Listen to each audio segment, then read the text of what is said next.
Aloha.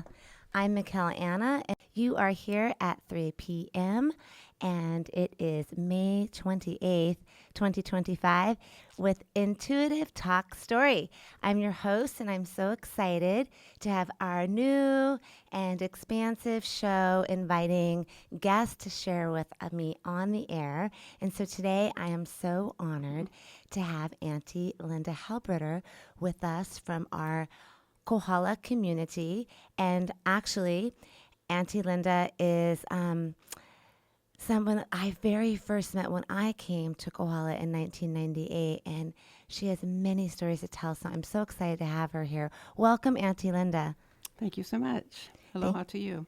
Thank you for being here today. How are you this beautiful day? I'm good. All's well. Wonderful.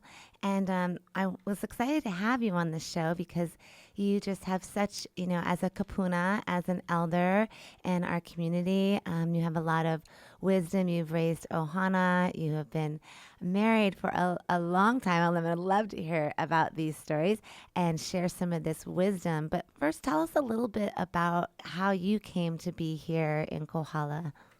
Well, it started in 1979, and we actually came into Mahukona Park with nothing at the time, recovering from a fire that had no insurance. And so we were actually campers, homeless, but not for long. So that's how we started here, and we just never left. Wow. Wow. And did you feel called here? How did you arrive here? I would say by chance, but as soon as we arrived, we met the wonderful old guys, which was the Stevens family, Gunga, Swampa, Bobby Stevens, Shiggy. I mean, those are all oldies but goodies. And because of them was part of the reason we stayed. That's beautiful. So what have you spent your time doing since 1979? Let me get out my book here. Right? So, lots of things. Raising our two sons, Robert and Jeff Halbritter, who went to Kohala schools, graduated in 84 and 87. So now my kids are all grown men and both wishing they lived here. And they will be coming back. They'll come home one day, right? They actually still come often. So. Of course. How can you not come home? Right. Right. But there's often that, I know many youth who go off to experience something different because when you're born here in Hawaii, often you want to experience something else too, right? That's very true. They weren't born here, but raised here for I think 4th grade and 7th grade. So long time ago. Beautiful. So one thing that I think is pretty amazing, actually, is that how many years have you been married?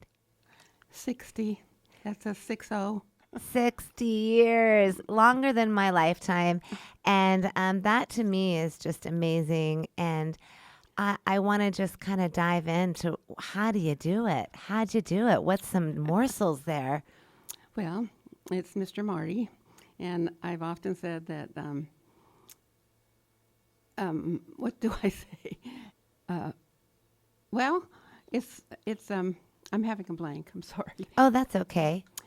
But it's happiness and funny. He's a funny guy that makes you laugh, and that's why sense of humor. That's the word I was looking for. So would you say sense that of humor is it? Laughter? You two laugh Absolutely. together a lot. So maybe you don't take a lot personal. No, you can't. You can't, right? If you do, oh well, you're not a happy camper. Right. So on this show, we talk a lot about using tools and not taking things personal and that kind of thing. And we talk about kind of using tools to also open greater forums and have, open deeper talks and that kind of thing. So we're going to practice right now opening this next section of our greater talk. We're going to ground ourselves, and everybody out there can join, and we can just ground that we're really, being present together to, get into who we are, what's happening, and what's alive and important to us at this time, and how that information might really feed our soul or give us a morsel to improve our life or feel more enlivened in our journey. So we're just going to all take a second. I'm going to close my eyes. I'm going to close our eyes and take a breath and just kind of envision being grounded to the center of the earth and feeling into the core of the planet, the super bright, you can imagine like quartz down there, and just feeling connected to the earth and connected to source or your center, God of your heart, however you like to say that, at the top, from the top of your head, feeling like you're just in a pillar of light and just releasing in this moment any cords, connectors, anything to any people, places, things, anything not serving me. I just ask it to be released from my framework, from my being, that I am fully here, fully present, here and now, with no connectors to anything. And so it is, as we take a nice breath into our heart, intending to commune from our connected, balanced selves, heart, mind, coherence, for the highest good of all beings. And so it is. Thank you. Thank you. Thank you. So, what we share here today is these things are inspiring, and I have not had a 60-year relationship. So for me, I want to go, wow, Auntie. So what else did you do? What came up in that ride, especially probably earlier on for those out there maybe starting out in a relationship? You probably worked out some things earlier in the game. What might some of those things look like? Well, we started as high school sweethearts, so that's way back when. And the funny thing, I was 18 and he was 20, and they were not going to let us marry because in California at that time you had to be 21 as a male. But I was good. But we managed to get around it all, and here we are 60 years later. So Wow. Wow. So when you got married, obviously you were madly in love and you made your way to Hawaii. But did you both come? Would you say how was your family life prior? Did you guys have difficulty coming up against any wounding or any places where, gosh, my needs aren't getting met and you're not meeting them, and my expectation and you're not meeting, or any of those kind of things? So we talk on the show a lot about like our wounding, like we've got, our mother, father stuff comes up, and this kind of navigates our game. Am I feeling loved? Am I feeling worthy? And then we usually tend to work that out with our partners and our relationships and come up against these places and opportunities to see ourselves in our partner and choose to either meet myself or blame you, right? So what does that resonate at all in your experience? well, not so much in the blaming. That's not in our stories. Perfect. And we've had a couple disasters, events that's happened that's totally changed my life. And that was when we had the fire, which when we actually lived on an 83-foot boat that burned to the ground, or to the water line. And I was on fire. And so it was a near-death experience, which totally changed my life, and my brain and my head and my heart, which made me a better person. And made me realize you certainly can't only live one day at a time and make every day a happy day, because that's what it is. And that's my MO, and that's what I do. Beautiful. And I try to teach that to any friends I can, that there's not much you can do other than one day at a time and be happy. Yeah, it can be so simple, right? It really is. Yeah. It's just, people put just so much in the way. You have to clear the path in front of you so that you can really see. And so It's interesting you say you brought up having a near-death experience, and I myself had a near-death experience at 23, and many people I've spoken to who have real deep connections to source and feel, really feel more like this, have had these deep life kind of near-death experiences. So you brought that up and said it really changed you. Can you reflect a little more on that? Well, you just really realize that when you come that close to not being on this earth anymore, that you have to just really notice everything around you, how blessed we are to be here, how beautiful everything really is, and just kind of space out the stuff that's too negative. I can't be around negativity much. It literally hurts my ears. So you have to breathe in and out and concentrate on yourself and people around you that make you happy. Wow, so a few things that really come up as keys out there that I'd like to highlight. One, I really feel Auntie mentioning is gratitude, walking in a lot of gratitude every day, which Which I do. yeah, what she is doing and but I'm hearing you say that you really walk in gratitude, which enlivens your experience, and making that choice to put your attention where you want it to go. I'm hearing that in your words as well, and that you sound like you have very clear boundaries, because you say, I can't be around negativity. So you choose where you want to be, when you want to be there, and with whom, because you're clear about what you want to experience in your reality. Is that true? Exactly. So you have to be really aware of it and pay attention, because otherwise you'll get lost, which we don't want to go there. So it's important to. How are some of the ways that you feel that you have learned over your lifetime to create healthy boundaries for yourself in that way? Well, I think mostly is your surroundings. You want it to be not a spiritual place. I'm not a real spiritual kind of person, but I'm real aware of happiness and laughter. Like I said, laughter is real important, and sense of humor, all those type. And my two sons are very like that. The way we raised them was to be around happiness and happy people, and they're both super nice guys. So. Right. And I love what you said about, and I think this is a misconception that when you said I'm not really spiritual, I would actually beg to differ, because I would say that joy and happiness are inherently spiritual, in that if we've brought up on this show many times, when my co-host Isla, whom we'll miss and love forever, we would talk a lot about vibration and vibrational frequencies. So when you look on a vibrational map, 500 is love, and then we get into the higher frequencies, we get into peace. Joy is way up there. It's a way high vibration, right? So if we're vibrating, and you and I are vibration, right? So actually to be in the vibration of joy is deeply spiritual and a deeply high goal and intention. And in living in joy, being that we're in vibration, well, gosh, we're vibrating a reality outward, creating more of that joy. Would you agree with that? Yes, I would. And I have I don't know quite what it is or where it came from, but I have this kind of a unique way of manifesting. And I don't try. I haven't taken classes on it. I haven't read books on it. It just happens for me. And it's almost odd, because it just, good things fall in my lap.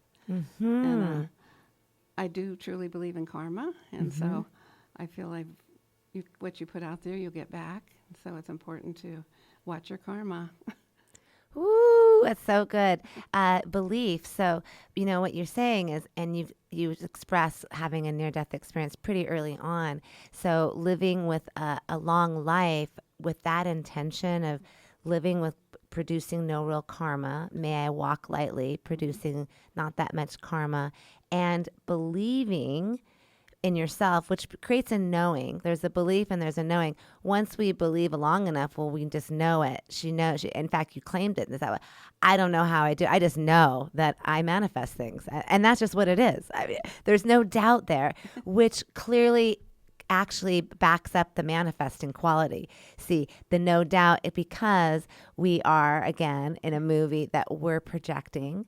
And if we're projecting the movie outward, we are, so we go like, wow, that's what's cool is your conscious, your subconscious self is in alignment with your conscious self. See, so you have no problem manifesting what you want, because, well, it's all joy here.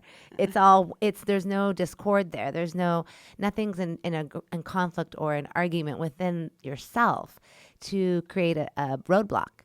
True, absolutely. right? Because lots of people ask me, how do you do that? It's like, well, it just is. And that's a word, is. It is, because it is. And it happens. And you put your focus, I feel this very centered, very focused intent that I can feel from you, that you have that quality that when you put your intention, you put it there. And so it's like a laser of intention, like, and I could see, of course it will happen because you're a divine creator, and so there you go. When we trust and we really intend it from that place, like you're explaining and expressing, and your heart and your mind are in complete balance in that experience. Would you say? Yes. And you have to have no doubt. You just know. Once you have no doubt, then you can move forward, and it just happens. That's right. Yes. And anything's possible from this place. And that's what peeling away for those that might be working in wounding and art, yet at the place where, oh gosh, I'm activating all this joy. You see, though, how possible it is when we make a choice. And because I really heard you say earlier that you made a choice.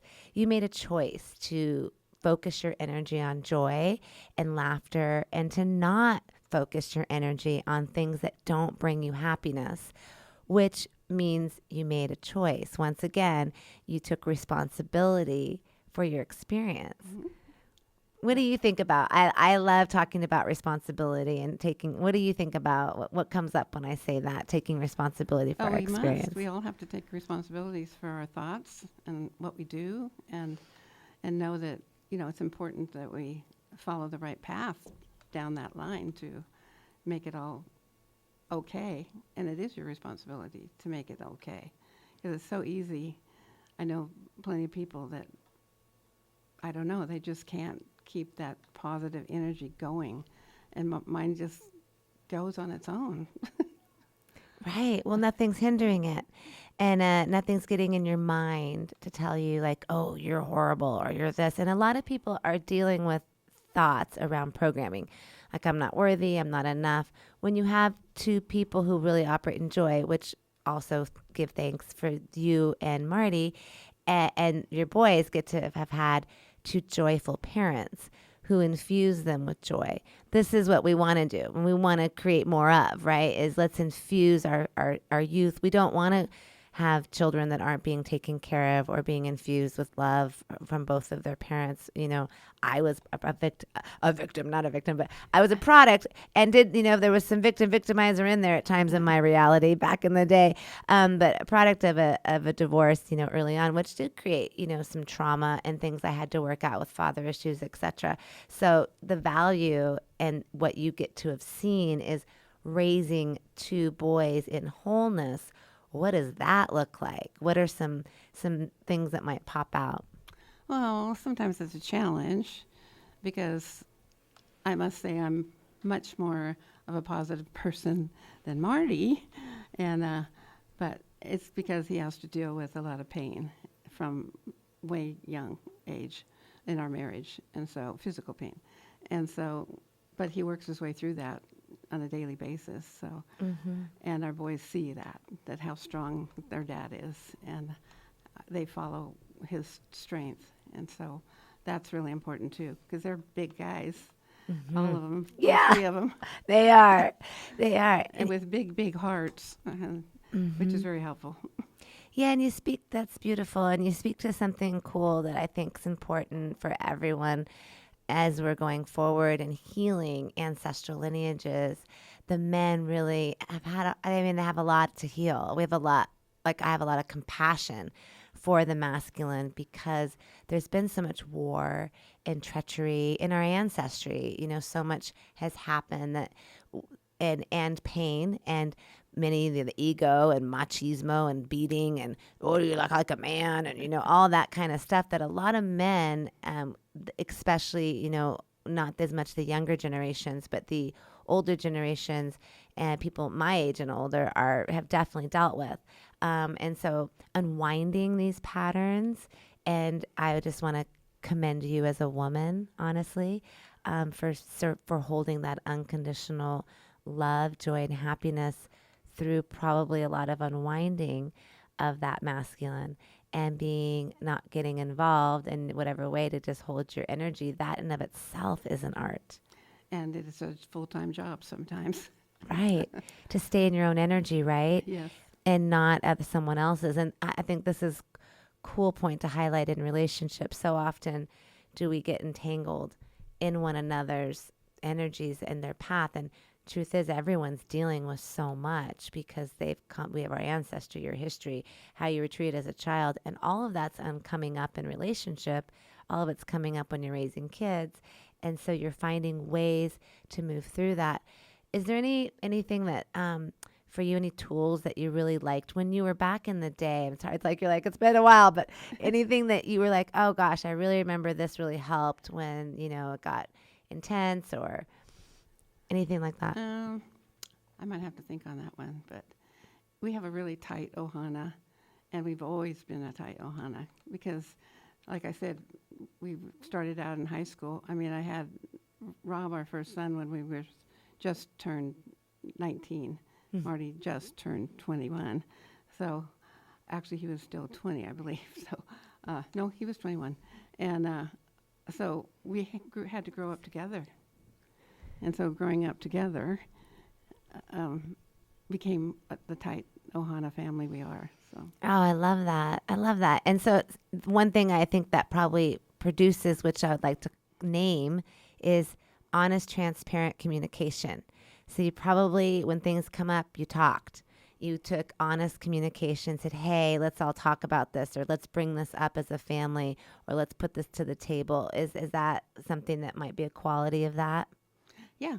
And it's unfortunate nowadays families don't have the time to have sit-down dinners, but we always had sit-down dinners. Mm-hmm. Even when I worked sometimes full-time and Marty didn't, he would have the sit-down dinner and had the discussions, which unfortunately families nowadays don't seem to have the time. And time is everything. That's right. And so this brings up a really cool point. I love this.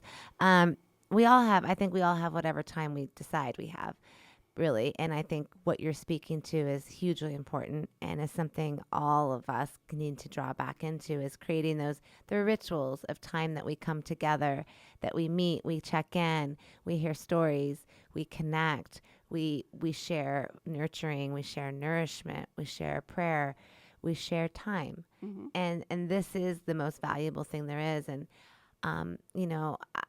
I agree wholeheartedly that that's something that is important. And we're kind of people, we see them starting to focus on the little black box out there, and that's taking everyone's time instead of with the people they love, which creates a whole nother reality going on that isn't the real life that you're talking about. This connected, authentic connection, living from your heart and experiencing yourself and experiencing your family and having the time to connect and share and work through whatever comes up and meet the challenges without, judging or naming it, just knowing that's what happens. And well, here we are.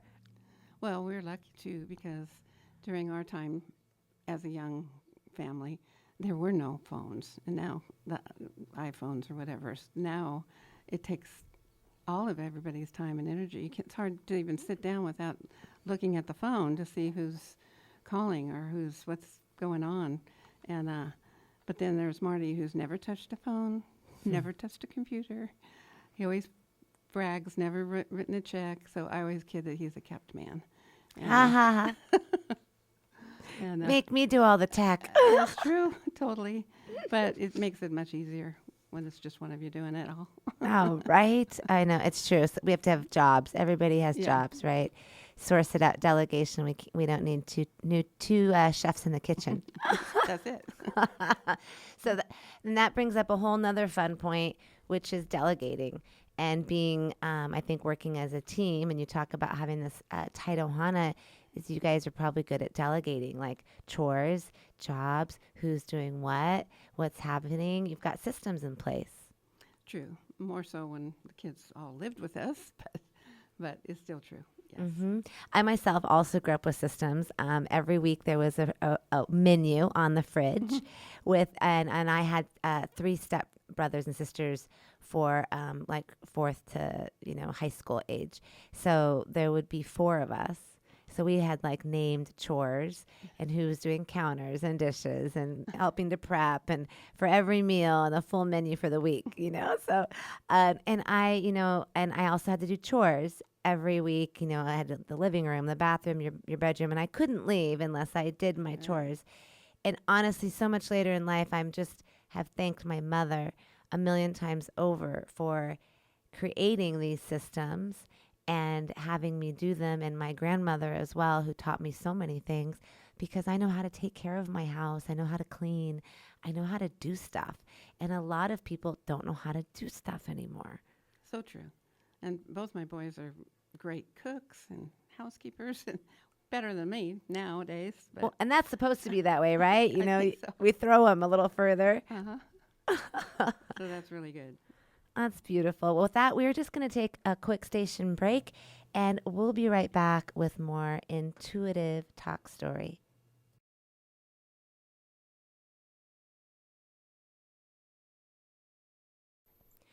Aloha. You're listening to KNKR LP 96.1 FM Kohala.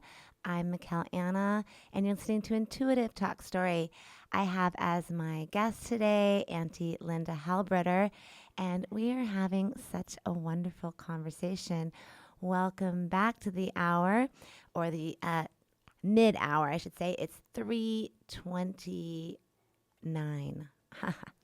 Okay, we were just talking about, knowing how to do stuff and raising kids, knowing how to do stuff and implementing systems. So these are kind of like, if you're out there taking notes, what are some things we want to remember on how to raise an intact family, have a marriage of 60 years, and be living in happiness and joy, knowing that you are manifesting whatever you need and want every day. Who out there would like to live that reality? That sounds pretty good, right? Sounds pretty darn good. So I hope you're out there taking notes. So I'd like to glean a few more morsels myself here, Auntie.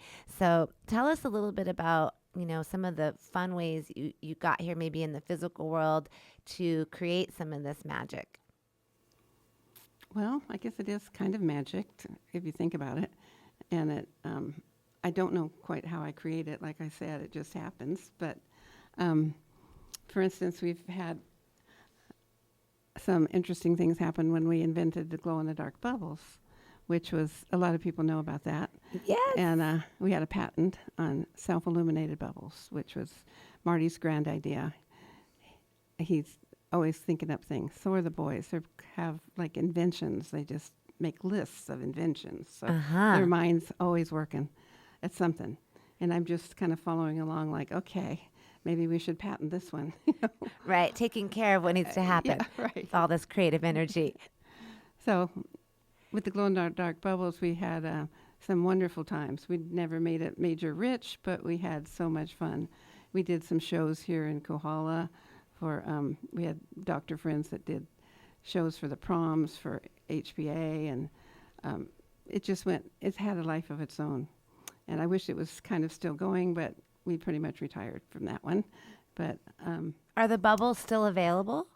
not really, because the company that we were working with, which we were told, coming from a little town of Hawaii, going to the big city of New York, where the big major toy companies are, that we were going to get ripped off. We were way too naive. And we were like, oh, no, we know how to do this. Oh, well, no, we didn't. And so as it was in the packaging system, they wanted to do it as cheap as possible, which it doesn't work if you don't do it correctly. But their theory at the time was, oh, just put it out there, they'll buy it, and they don't have to buy it the second time. It was like, no, that's not going to work. So as time went on, it didn't hit the market huge because of the packaging.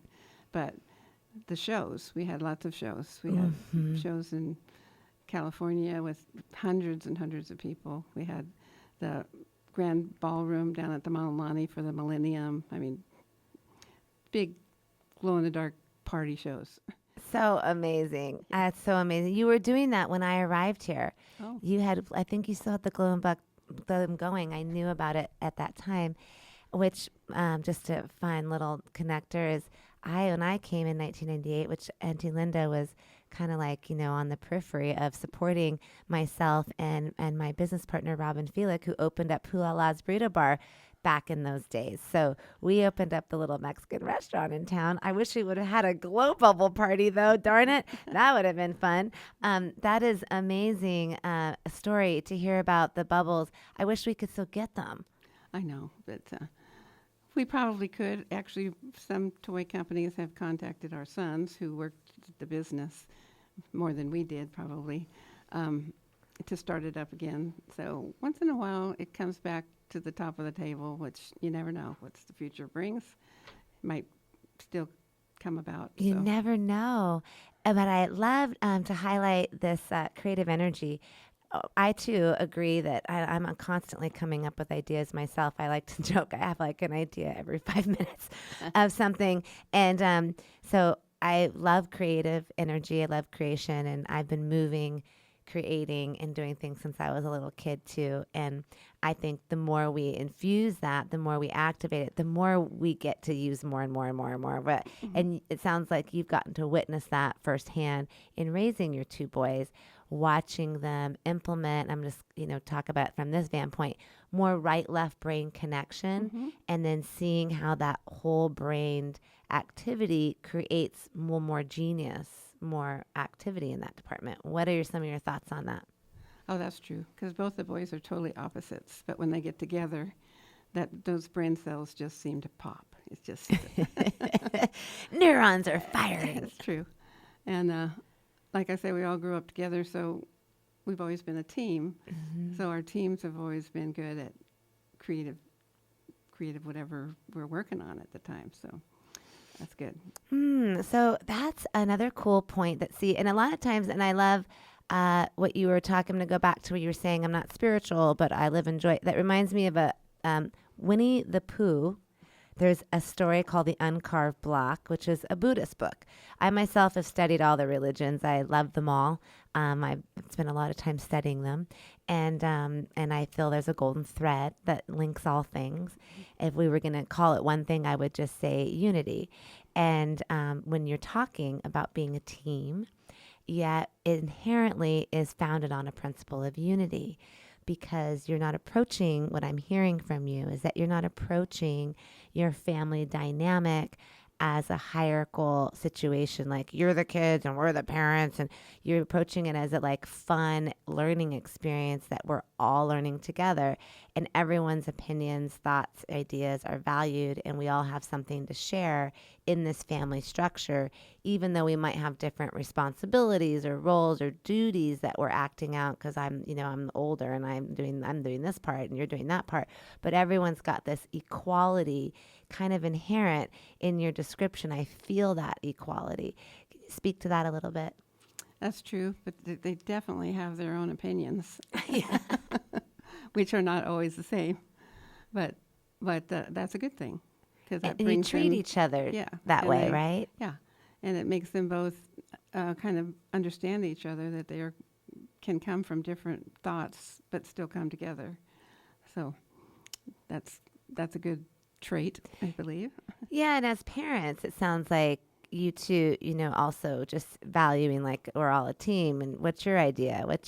Kate? Which I like to do. For instance, I teach dance, and I teach kids a lot, and I love hanging with the kids and teaching them. And I will often, especially kids that may be a little bit more like, not pay attention, I like to make them more like leaders. I like to, whatever their dance, what's your favorite dance move? Let's put it in the dance.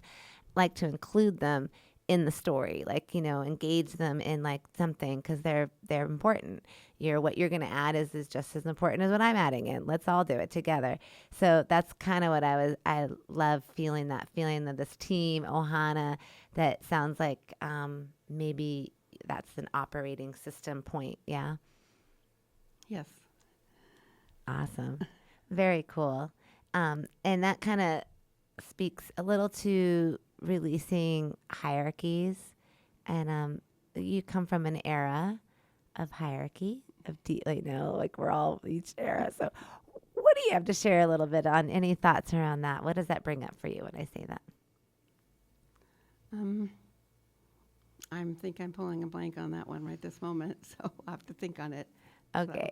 So maybe this, what comes up for me then is how balanced and joyful the experience is being that's not something that comes up because you're working in more of a unified perspective and approaching your life from joy and a place of like, let the water slide off my back. Let me not attach to anything that isn't for me. And let I continue staying steadfast on what I'm wanting to create in my reality and not putting my attention to where I'm not wanting to create.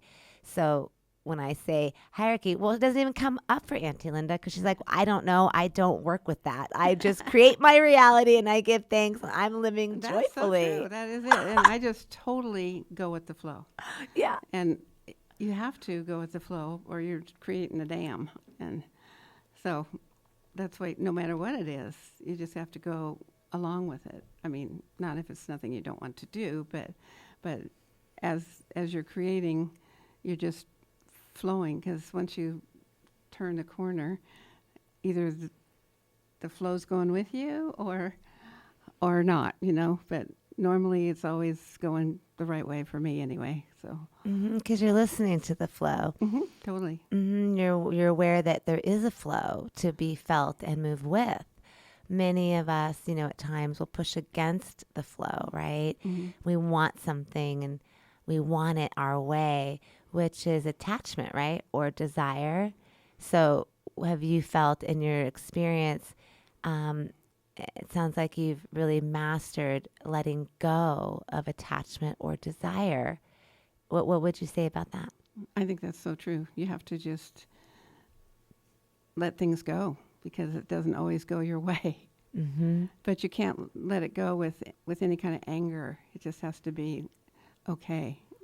And normally it is if you set your mind to it because you don't know what's next. So, Yeah, I really had myself that deep experience of, we talked about big things that shift your life, right? And I too I've shifted my life greatly in the last couple of years here, but definitely last year. This last year has been amazing transition into a new reality based on letting go and knowing what's going against the flow, what's for me and what's not, right? And really listening and constantly for me, I've always just asked, where am I supposed to do next? What's the next thing?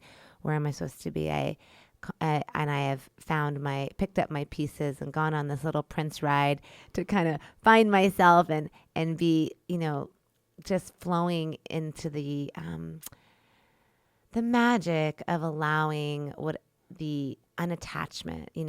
For me, unattached and amused has been a motto I've lived by for a good 25 years. It's been like unattached and amused, just let it go. Like the mandalas that the Buddhists make, they make the monks, they make these intricate sand mandalas. It takes weeks to make, and then they all pick it up and go to the river and wash it away, right? So that's what it reminds me of when you're speaking and thinking about that. The passion to create fully from our depth and our heart, to love fully and also let go fully. And also timing. In my world, timing is everything. It is everything. Because if the time's not right, it's not going to happen. So that's why you just have to wait for the timing to be right. And then it will be. Because timing's everything from everything you do. So that's another one of my major mottos. So patience. Timing is, I have so much patience. So much patience. And understanding, discernment. So I hear a lot of qualities that I think are important to point out. Discernment, patience, clear boundaries, listening, allowing, letting go, and really having the centeredness to know all that in yourself, regardless of what anybody around you might be experiencing or knowing in themselves. That's right. So holding that energy in yourself. I teach a bunch of meditation tools and tools to help people hold their energy. What's helped you hold that energy in your life? Well, I can't say it's meditation because I don't meditate. So what is it? It's just knowing yourself, knowing that you're centered and that you're focused on what you want, and then it will come. It was, So actually, that is meditating. So, but I don't sit there but and meditation. cross my knees and So that I love that you're saying it this way, because I don't necessarily do sit there and cross my knees either. You can actually, and this is cool for anyone out there. When we think of the word meditation, we could just say mindful awareness, putting your mind to where you want it to go, and experiencing yourself. That's what really is meditation. There's a lot of people do different types of meditation. Like some people are just like, be quiet and think of nothing, zone in on this one thing, think about your breath. Or like I do a lot of tools, or you're actually visualizing. It's more like visualizing. You're visualizing and creating really what you want to see, imagining. So if we use different words, it sparks different images, right? So we all have different perspectives of what we think a word means. And so I love that this just came up. So for all of us out there, it's more like whatever, like let's not let the words ever get in our way. How are we visioning ourselves? How are we, are we taking time to sit and just contemplate and like, just let your mind create and imagine the best life you want to create? Like that's a form of meditating. See, all those are really meditating. They're just, we don't name it that way. So it's putting our awareness to know that we are responsible for our lives, that we're the creators of our experience, and that we want to be in charge of this whole gig, that I want to run my movie. So I'm going to put my mind to the movie and think about it, think and feel into it, feel it, think about it, because we're electrical magnetic beings. So we have electrical thoughts and then we have magnetic feelings. So we're going to put my whole self to the experience of living and use those consciously. that's right, because visualizing is really important for me, Mm-hmm. and I do visualize. I never thought of it as meditating. It So is, you just though. said that. So that's good to think on, because So you I've actually always thought meditate that a lot. I think I must. Yes, you do. Yes. But I've never been one to, like you say, sit and cross my legs and fold my hands and pray. I mean, I pray, trust me. But you're praying. See, and this is again back to what do we think of a little man in the sky who's holding wings over you? Or, I'm like, I used to remember thinking that if I was I've always been spiritual my whole life, all my life. And all my life I yearned for the heart of God in some way. But I thought, gosh, I'm not ready at certain points. I thought, but I'm not ready. I'm going to have to like be really quiet, and I'm going to have to pray, and I have to like bow my head, and I'm going to have to like go in the ashram or something. I just laughed later at myself at those funny beliefs I had, because they're just stories about what I think spiritual is, or what it's supposed to be, or you're supposed to act like this to be something. But none of those are really real. They're stories, and they're like containers and labels that we make up as humans to try and define something. But ultimately, if we let go and we don't contain a label, and we don't like put you in a box somewhere, and instead we just, what is the energy of what are you actually doing? Forget the label. What's happening? What's really happening? Right? Right, totally.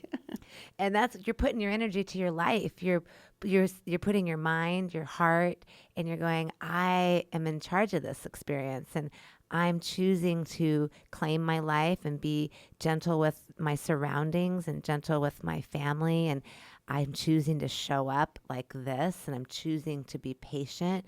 I'm choosing to be discerning. I'm putting my attention and energy to it, and I'm visioning the reality that I want to create. That is deep prayer and meditation, Auntie. And that's it too, right there. That's right. Yes, that is it. See, and I love this because, a lot of times people think I'm way out there, so woo-woo. And I am in some way, but guess what? Life is woo-woo. It really is. We just label stuff. And so you're just as woo-woo as me. You just didn't call it that, you see, Right. because we don't think of it. And we think of these like stories that we kind of just come up with in our head. But it's like, if we're living with intention and presence and awareness and joy and love and reverence and honor, these are the qualities that kind of span all of those labels and containers that we might try to put on something, right? Mm-hmm. And if we can focus on those, then we get to have a really joyful experience. And so that brings me kind of to what's your experience being who you are and sharing the way you do of community and from that vantage point. Well, the community of Kohala, I think especially because it's a small community, and hopefully we can all keep together and keep Kohala, and which is really a good thing. And hopefully there's not going to be a time where it will be one against another. We all have to stay together, especially coming from a small town. And we are out here. We forget we're a small town. Then we go to the big city, and then we really know we're in a small town. But I think that's all part of being raised here or being here for a long time. Because so many people come, and I think they think, it was so nice when they were on vacation, so they want to move back here. And but it's not the same. When you're on vacation, you're just having a ball and doing whatever you want. Then when you move here, you realize, oh, well, let's see, I got to work 3 jobs to survive, and it's not so fun anymore. But that's all part of being in Kohala, I think. Yeah, I mean, me too. I've definitely always done whatever I needed to do back, especially in the earlier days, to make it, to be able to be here, and I was very blessed as well. Pele brought me here. I felt very much guided, and gave me projects to do right away, like opening that restaurant and going right into the working with the children. And so I've really been blessed to spend a lot of my time in these last 25 years with kids, and then as a body worker with people in very safe, sacred spaces. So I've kind of been, that's been one beautiful part of the reality I've had here in Kohala. I've done a lot of travels as well, but that kind of spans a different story. But one thing I love you just said is working together. We have to move outside of our differences and really work together. And I think back to how you framed your family, Ohana experience, is having this transparency, honest, everyone's, value in everywhere. Kind of like when I go to Kauai, which I love. I've been very blessed to be able to go a lot in this last year and visit Dear Ohana. And one thing I really love, they're even smaller than us, right? They're a small community and a small little island. And so everyone's really transparent. Like, hey, what are you putting over there? You cannot put that trash there. Everyone's watching out. Like, they know who's who and what's what, because this is all of our beach. We come here like every day, right? Same like Kohala. There's certain places these are the places we go. So we want to know what's happening there. We want to take care of it. Like, what are you doing? Who are you? Hey, hello. So calling each other out, being able to look people in the eye, creating that community feeling. If you are a Malahini, if you're just coming here, is to look people in the eye. Some of the things I noticed too is wave, look people in the eye, say hello, create the community you want to live in. That's what's been present here as a very thriving, connective community, one where we help one another and people show up that are in times of need, and we aren't hiding.